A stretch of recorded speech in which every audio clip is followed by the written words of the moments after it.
Люди говорят, что Народное собрание Гагаузии стало разменной монетой Шора. Так ли это?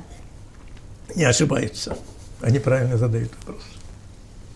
Все народные собрания, не можем сказать, вы сами были там, большинство по той информации, которая у меня есть, 2/3, они все находятся, значит, у Шора на зарплате находятся.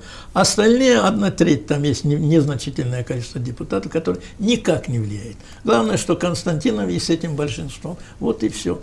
Шор что будет делать? Ну, представь себе, человека нет здесь. Он за рубежом находясь, не стыдно это? Он оттуда командует нашими депутатами. Константин Петрович, опять же, людей наших, жителей автономии, это не беспокоит.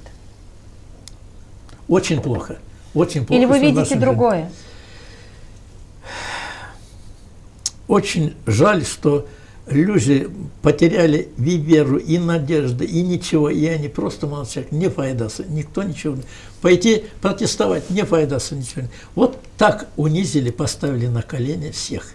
За 30 лет поставили Гагаузию, и все находятся на коленях. Если ты на коленях, я покажу тебе кусочек хлеба, ты будешь молиться. Молиться мне, Шору. Я тебе дал 2000. Ой, как спасибо, Шору. Я получаю 2000, и притом второй месяц опять получаю. Вы понимаете, народ поставили на колени, потому что они бедные. Вот таким образом. А депутатам дали очень хорошие зарплаты. Они находятся у Шора на зарплате.